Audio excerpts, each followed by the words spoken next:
Well, God's grace, mercy, and peace are yours through his Son, Jesus Christ. Amen. As we begin, I'm going to teach you a very valuable life skill in case you ever enter a Where's Waldo competition. I will teach you how to do and perform well in a Where's Waldo book. So as we start here today, let me open up for you. Hopefully the one, I'm going to go with this one right over here, the Chaos at the Castle, 800 years ago. So the biggest mistake you can have or do when doing a Where's Waldo book is this. Put your face too close to the book and get absolutely lost in the details. And it's funny, when you put your face close to the book, you notice all the little things that are going on in here, and it's on purpose. They're trying to distract you. As you see over here, I could see a drawbridge and a man climbing up a chain. That's good. There's a man dumping oil on him. That's really neat. And this is the PG-13 one because there's a shirtless guy in here as he's choking two guys that are trying to invade the castle. So I get lost in the details the closer I am, and I see every single little bit of it. But you know what? I have a lot of trouble finding Waldo like this. And you probably have a lot of trouble seeing me too. But as I want to find Waldo, what you actually have to do is extend it out a little bit, get a little bit of distance, and get the whole picture, the big picture. And I'm cheating because I did this one at 8:30, but I'm going to tell you this. At 8:30, I found Waldo right away, and I was like, this is a divine moment, everybody. That my example, this is a metaphor for life, by the way. You'll catch on in a second, but I'm like, whoa. Waldo, like, I did this, and I'm like, oh, there's Waldo. Don't put your Lord to the test. So that's why I didn't get a new one out. But you can find Waldo pretty easily when you zoom out and you take the whole picture in. The big picture in all its context, you go, oh, he definitely looks very different than everything else going on in this book. So next time you're in a Where's Waldo competition, there you go. The big key here is don't get lost in the details, in all the little things that are going on. Instead, you need to be part of the big picture, because when you become too focused on the little things, we tend to miss the one thing we were looking for in the first place. All right, now you know it's a metaphor for life, right? So as we start today, and keep that in mind, that ability that we focus too much on details, and when we get too much in the details, our vision becomes clouded. We forget, in fact, that there's a bigger picture in store for us, and oftentimes it's in the big picture is when you get a clearer idea of what you were looking for in the first place. So as we begin in Matthew chapter 2, right, I'll give you the tail of the tape in boxing terms, right, kind of the statistics, because this whole section is really a dichotomy between Herod and the Magi, right? The wise men and Herod, and kind of what the differences in particular are between the two. And first off, you have Herod. So in the time that Herod was reigning, I'll kind of read you a few stats here. They were called the days of Herod. And he was named king of Judea by the Roman Senate in 40 BC. And he named himself, that's always a good sign, right? Named himself Herod the Great, to distinguish himself from every son he might have that could rule after him. Because just imagine for a moment, right? If you're Herod the Great, everybody else can only be good. What are they going to be? Greater? Psh, no. Gooder? No. So everyone after him can't be quite as great as you are. So he set his sons up kind of for failure already. You can kind of see where his focus is. He was a ruthless ruler whose paranoia caused him to kill family members and close associates, even two sons. So you see, he's quite focused on people overthrowing his rule and his power and his throne. If you look at this next image over here, 37 BC to 4 BC, he built this called Herod's Palace. And right at 37 BC, he got a bunch of Roman, I almost said cronies, but I mean like Roman army officials, right? Soldiers. And they kicked out everybody and pretty much killed anyone who opposed his rule. And then he built Herod's Palace, right? This was his house. It took him a little bit longer, Jonathan, than you building your house, right? So this was like 35 years to build this house. But he had 2 pools and 3 towers, right? And a huge area to worship. And for this time, this is a way extravagant house. And it's funny, ironically, at the time when he died in 1 BC, the house was finished in 4 BC. He lived in it for 3 years. Right? And after he died in 1 BC, it was then possessed by the government, and Roman officials would come in during in Jerusalem in times of festivals and such to help keep the peace. Roman governors and officials would stay in that house. The irony being, they suspect that Pontius Pilate stayed in this house, Herod's house, during Jesus' trial over the Passover. So how, again, I don't have all the stats for you on this. I just read this one time and thought it was cool. Probably shouldn't say it, but I'll say it anyway. Don't tell them, Siri. Over here, the ironic point could be that even though in Matthew chapter 3, Herod seeks to kill Jesus, right? He sees him as a threat and then kills all of the infant boys in Bethlehem under the age of 2, right? It's very tragic, very sad. But as much as he tried to stop Jesus, Jesus ended up coming to his house much longer after his death to be there for a trial that eventually led to his crucifixion, which led to the freedom for all of mankind from sin, and his resurrection so we could be with him again. So again, I couldn't find you all the stats on it, but it would be a very neat point of irony. Herod also added this. If you go to the next stat, this is a massive expansion that he added to the temple. You read like Ezra and Nehemiah, some of those minor prophets near the end, you could see the rebuilding, the second temple era, they say. After the first temple, like that Solomon built, was destroyed, they came back and rebuilt this temple much more modest than Solomon's temple. But Herod said, psh, not on my watch. And he added huge expansion to it, added all the gold. It doesn't stand like this anymore right now, but this is what we read. And Herod put so much effort into this temple, it was no longer called the temple, it was called Herod's temple. Right? I know, you're already getting a sense of who this guy is. As he continues, he had decisions that managed famine at the time, but he was never well liked because he loved power, inflicted heavy taxes on the people, and resented that many Jews considered him to be a usurper.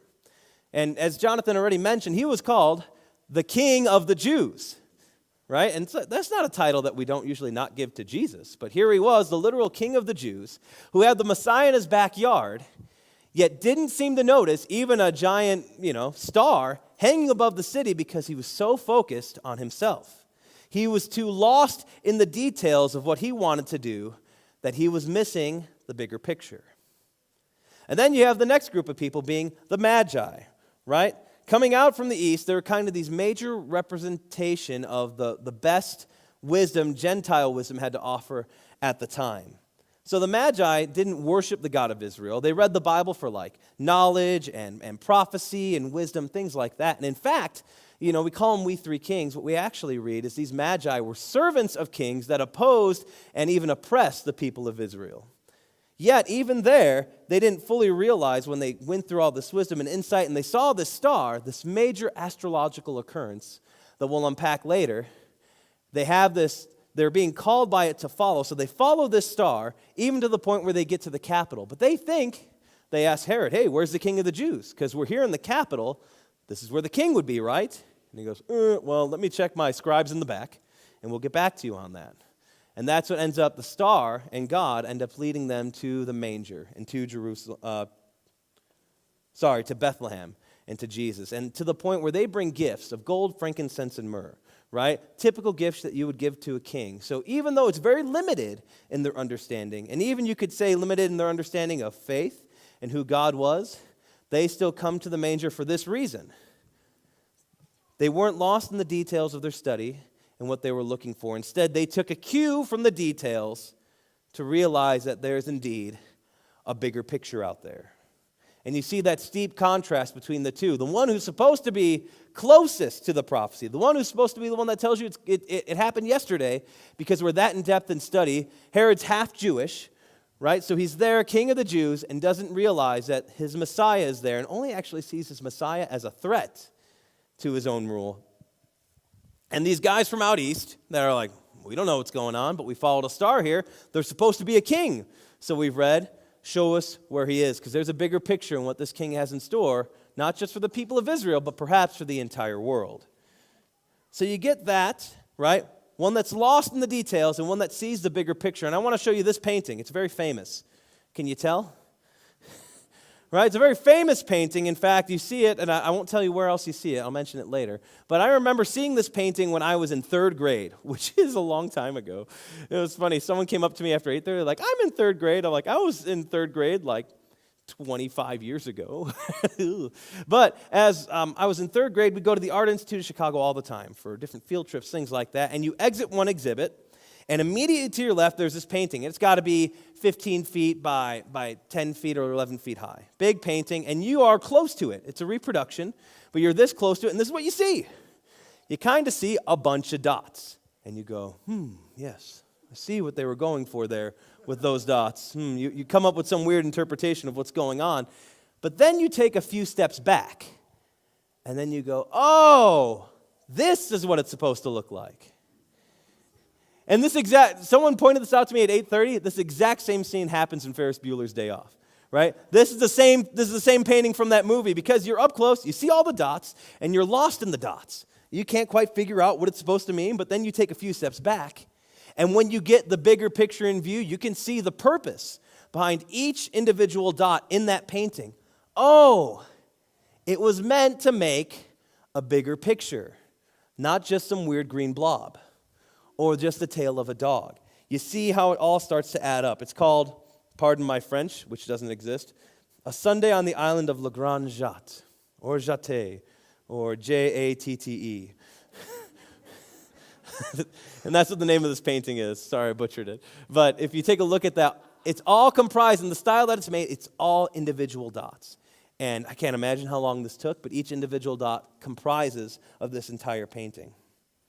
So as we get a little bit further into it, you can see how every moment, every day that you live, every year, every week, anything else, all experiences are just like little dots on a board, right? Every single day. And sometimes you get the benefit of knowing, like, okay, I could see how this is all adding up, and I could see where I'm going with this. But I'll tell you, maybe it's just me, and don't tell me it's just me, it'll make me sad. But oftentimes I don't quite sometimes realize all the things God's doing in my life and all the little dots, how it's going to end up or where it's going. I do my best to be faithful. I do my best to plan ahead. But sometimes all these little experiences, all these little dots that pop up, I don't always see the big picture. Oftentimes I'm the one that gets lost. And that's where we go to this first point here. Oftentimes, we get lost in the dots, lost in the struggles, lost in the moments, lost in the things that we're doing in our lives, with our faces too close to the painting, that it all just starts to look like a mess. And when you see just a bunch of dots, like this painting over here, if you go back to that, when all you see is a bunch of dots, you don't really see the purpose behind each individual dot. In fact, you just kind of feel lost. At least I did when I saw this painting, but I also consider those moments of, like, you're at grandma's 90th birthday, or you're at a retirement party, or it's a 50th wedding anniversary, or even to the point where it's like a funeral sometimes. They have life sketches, or like these life portraits, where they talk about all these times that we've had together, and these moments, and these stories that at the time, honestly, you have no idea how it's going to end up. But it's funny, when you're kind of at the end of these long journeys, you have this wisdom to be able to look back and say, I see what God did there. I see in that moment where that one thing happened, how that led to the next thing, and how it led to the next thing, and how it led me being part of this person's life, and how it affected this one. You kind of see this chain reaction. Sometimes you get that little group of dots and you see the dog, and you're like, oh, cool. All right, this is making a little bit of sense to me.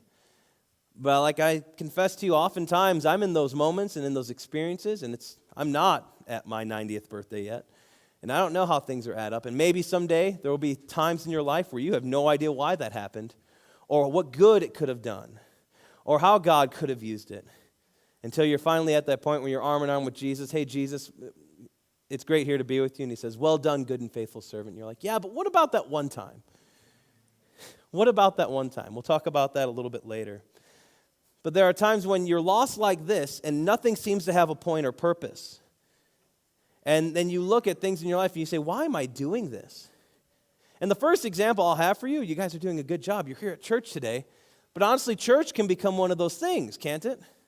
Am I coming just to fulfill an obligation? You know, I used to go all the time when I was really feeling the faith, but now I just feel like it's lost its relevance. And now I go maybe once every 6 weeks or once every 3 weeks because I just don't see the point anymore.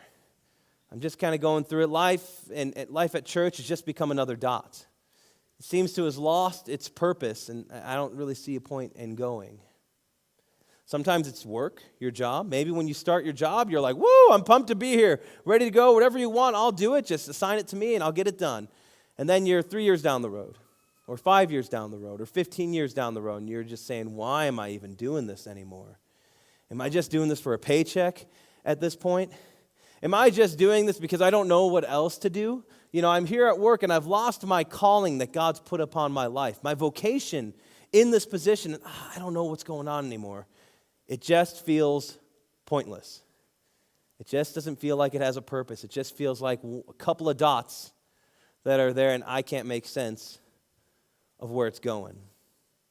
And if it's not work, and if it's not going to church, sometimes it's family, right? I don't know if I'm at a point in my life where you wake up and you are going until you go to sleep, and you're wondering what happened. It's funny, reading Ecclesiastes, when he talks about the days being evil, I'm like, I'm finally starting to get it, because I had a lot of plans for today that didn't happen. That the day just feels so short and it's so full of other things. And yet, have you ever felt like people are an inconvenience? That they're no longer a blessing to be around, that my family has now just become a task that I have to accomplish until the end of the day when I go to bed. Or maybe even when I'm supposed to go to bed, they're still awake. Or beyond that, it's not always the family that we have in our house. Sometimes it's the family outside of our walls. It's our church family. It's the people, our chosen family and friends. All of a sudden, they feel like a task that I have to accomplish rather than a blessing. And then you sit down when you're about to go to bed at home. It's like, man, my whole day just felt like a dot. And I can't make sense of how this all happened every single instance, every single day. I wish that I could just find purpose and passion and meaning in something that was going on. And those are just 3 examples, but there are so many things in life that can just kind of fall into that void for you, right? That just become a bunch of blurry dots on a piece of paper. I don't know how this is adding up. I don't know where this is going. And I become so focused on what I want them to be and what I want to see that I forget and miss that all these things in life are part of a much bigger picture. And what's it like when you're lost in those dots? Doesn't it feel consuming? It has for me. I feel consumed by it. I feel just I'm trying to drive and derive meaning out of something I can't make any sense of. A lot like this part of the painting. I'm too close to it. I'm too much in the moment that there's a phrase I love to say to people. Sometimes when you're working too much in the business, you're never working on the business. Meaning I'm so much into it, I can't make sense of what's going on until I can finally take a step back. Because you see what happened to Herod? He was consumed and focused on his rule, consumed and focused on the things that he wanted to get out of life, so much so that when the Messiah arrived, the Messiah was an inconvenience. And the Messiah was just a threat to his rule, even though he was there to save all of humanity. Sometimes we get lost in those dots, so much so that we lose sight of the fact there is a bigger picture. And the risk of that is this, is that we lose focus on the fact there can be a bigger picture, but our Lord, our God, is the God of the big picture. And that brings us to this point over here, right? This bigger and grander picture. And before I get to that over here, it's funny, I find it ironic that we call this celebration Epiphany, right? Have you ever used that word in the English language, epiphany? Right, to have an epiphany. The example I gave earlier off the top of my head, little Johnny was in 6th grade science, and he forgot everything on the day of his final exam until suddenly he was sitting there and had an epiphany, which means a sudden realization. He suddenly remembered everything that he had learned throughout that year and was able to do well on the final. Or, I'm up here before you right now, and let's say I'm rambling and I don't have anything written down. But let's say I'm rambling, and then suddenly, in the middle of my rambling, I have an epiphany. I have an epiphany, and I suddenly remember what I wrote and the message I was going to deliver you today. Sometimes that happens in a speech. If you've ever been in a play, sometimes you're really in the moment, and then all of a sudden you walk on stage, and you're like, what are my lines? Oh my gosh, what are my lines? I can't remember any of my lines. And then you say your first line, you have an epiphany, a sudden realization and remembrance of the things that you had forgotten. And I find it fitting today because oftentimes when we're lost in that mess, lost in all those dots without passion or purpose, we have no idea where it seems like it could go. All of a sudden, right, it's like a star in the sky that catches our eye. We have an epiphany. It's a moment, we have a God that's a God of the bigger picture. Somehow God uses this. Somehow I know God is with me in all things. This is going to be part of a grander portrait in a way that maybe I don't understand. But if I trust that God is walking with me and in fact calls to me and leads me to Him, I have that great gift of even a little bit of assurance that when I'm lost in those dots, maybe someday, standing alongside Jesus, He'll unfurl to me the bigger picture. And that takes us to our final point, which is this. If you step back, you could start to see how it all comes together. What was really interesting is when Julius Caesar died, there was a supernova, right? This cosmic cataclysmic event that they saw in the sky. So all astrologers and scientists at that time then said, you know what? Whenever a major king is born or dies, that must be a sign that there's this major occurrence that something in the world is going to change. So whenever there was something that happened in the sky. They said a major king who's going to change the world must be coming, or is born, or has just died. So you see these magi, and they see this star that's in the sky. In their mind, they're going, that's a major astrological occurrence. Something is happening over there, something big that's going to change the foundation of the world. And they felt called to follow it and called to find that star. If you go, next slide for me, right? They saw it as a sense of getting the bigger picture. And when we get to take a step back, sometimes in those moments where in our lives where we're lost in Waldo and in the dots and can't seem to find what we thought we were looking for, taking a step back, studying Scripture. That same star that the Magi followed is right there in Scripture, leading you to Christ, reminding you that this portrait, right, it's not just what God had planned for you. What God had planned for you was to be with Him, to walk alongside Him, to know that He's alongside you always, just to have that moment, right, not to be lost in the dots, but to see a bigger picture, no matter how things in your life seem to change. When I was to tell you a little bit about my background, we were in Twin Falls. We moved there, and I helped start, the whole reason was to start a new church, help launch a new church. They were there for 2 years, and then I applied for seminary. And the typical way seminary works is you go there for 2 years of residential, meaning you live on campus and you take classes. Then you go away for a year for something called vicarage. And as you go for a year on vicarage, you're in a church and you're learning the ropes. Right? So you stay there for a year learning the ropes, then you go back for another year of classes, then you get your first call and you go and serve a church. The way my program worked, since I was helping to launch a new church, I took what was called a 4-year vicarage, which sounds as long as it is, and how it felt. Because when you're there, you're taking classes online, like before it was cool, and you have a professor that you see on camera, and they see you on camera. You take synchronous online learning. In the summer, you go over to Irvine, and you're there with all the professors for an intensive. You go back, and you're working in the church at the same time you're a full-time student taking classes. And when you say, I'm a 4-year vicar in front of people, I mean, how many people went, oh yeah, a vicar, of course I know what that means. Most people don't. I didn't until I was one. But when you become a vicar, you're kind of like this pastor in training. But when you're there for 4 years, you more so become pastor junior than pastor in training. So you get a lot of the phone calls. You get a lot of the late night meetings. You get a lot of the hospital calls. And in particular, one week, you get this training, but as you go along, like Jonathan does, he's taught me a lot of this. You get kind of an endurance for it because you're helping people see the big picture. And it's a great gift to be there in a ministry of presence. But you kind of gain a bit of endurance for it. Being a pastor junior, so to speak, I did not quite have the emotional capacity yet. So I was having a hard week where it was call after call, big things were happening. I'm late night at the hospital. I'm there in class the next day. We have big things going on at church. And I go to this coffee shop called Twin Bean, and I'm run down. Pastorally, I could say it's been a rough week.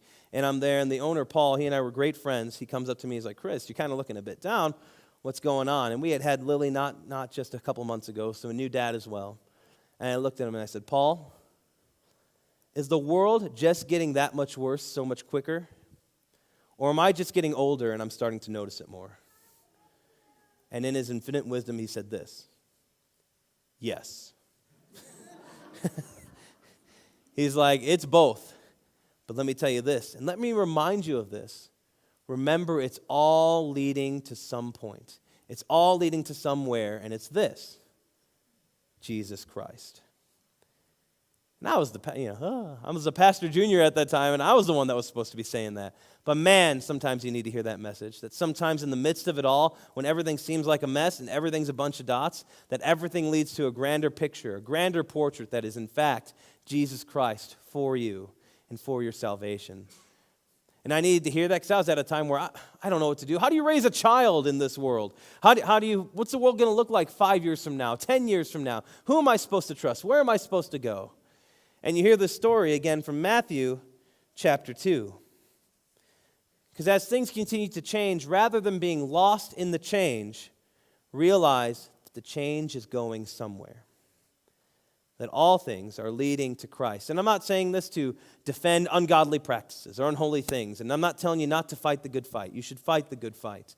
And you shouldn't accept things that are contrary to our Christian beliefs. Of course not. You shouldn't do that. I am telling you that all changes in all the world, as time continues to progress, it's all leading to Christ. And when that change is happening, you kind of have two approaches to it. Number one is you can approach it like the Grinch. Like in How the Grinch Stole Christmas, a very wise theologian that is Dr. Seuss. right? So the Grinch, he's like, I hate Christmas. I'm going to stop Christmas from coming. So he takes all the packages. He takes all the ribbons. He takes all the bags. He takes all the ornaments. He takes all the trees. He puts them in the sleigh and goes to the top of Mount Crumpet, right? And as he's about in that iconic scene where it's teetering, if you've watched the Boris Karloff movie, right? And it's teetering there, and he's going to throw it all down the mountain. What happens? He hears the Who's down in Whoville singing their little Who songs. And he has this realization. Even though I took all the presents and the packages, the trees, things like that, I couldn't stop Christmas from coming. And this is where it'd be cool if it was like a choose your own adventure book, because there's like two options. Like, what if his heart didn't go 3 sizes that day? What happens when you refuse to accept that Christmas came, when you refuse to accept the change? Because that option is what leads you to the option that Herod took. When Herod tried to stop Christmas from coming, he ends up dying in 1 BC, killing family members along the way because of his intense paranoia for his throne as a supposed king of the Jews. And the second option is what the Grinch took. His heart grew 3 sizes that day. But the idea is actually realizing that Christmas already came. That when Christmas came, there was change that was already put upon us, and that change was in the form of an infant that came, filled with all of God's goodness for our sake in Jesus Christ, the very Son of God, light of light, light of light, very God of very God. And what's amazing about that, in this time of Epiphany, right? It wasn't just something that were for the Jews that were there, this light that led Gentiles to himself. It was not a gift just for the people of Israel, but a gift for the entire world. Pastor Dinger mentioned this earlier. It's something that strikes me the most about the story, and it's this. When you have a star, right? The Magi follow this star.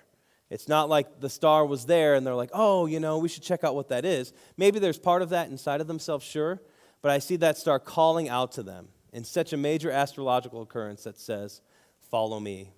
Because we have a God that's a God of the big picture that you don't have to go out and look for. Our God comes and finds you and says, follow me. And time again, we hear it from Jesus, right? Follow me, and I'll make you fishers of men. Follow me, come to me, all who are weary and heavy laden, and I will give you rest. Follow me. So as we close, let me invite you in those times where, honestly, and at the beginning of the year, it can seem the messiest. Where there are just so many dots out there, sometimes we feel lost in the details, or even lost like Herod was, and just focusing on a lot of the wrong things, and lost in ourselves. There's a time where we feel called to take a step back. Because God has a bigger picture in store, not just for all of humanity, which he did, but for you individually. God has a bigger picture in store for you as well. And you may not see it in these moments, in these times when all the dots are messy.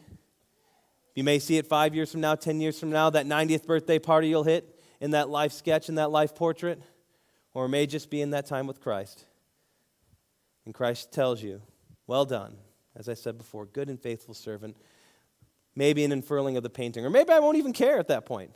I'll be glad that that grander portrait is of me and Christ alongside me. When we get this section from Paul in Romans 8, can you go back to that verse for me? Back one slide, I think. There we are. Paul in Romans chapter 8, verse 28, he says, and we know that in all things God works for the good of those who love him, who have been called according to his purpose. Again, that first part is used a lot, but I really treasure and love that second part of the verse, who have been called according to his purpose. I find a lot of assurance that God has a purpose, not just for me, but for every single dot that comes into my life. Every single moment that I'm unsure of, to know that God's alongside me, and I'm called according to his purpose, and someday that's going to come out to be some sort of portrait, whether it's in my painting or it's a way that he's painted through me for the sake of somebody else. So whether it's revealed to us in this lifetime or now, know that all things are worked for his good, for those called according to his purpose. And that purpose being that Christ was indeed for you, and still is for you in every single dot, in every single detail, in every single moment. To him be that glory, now and forever. Amen.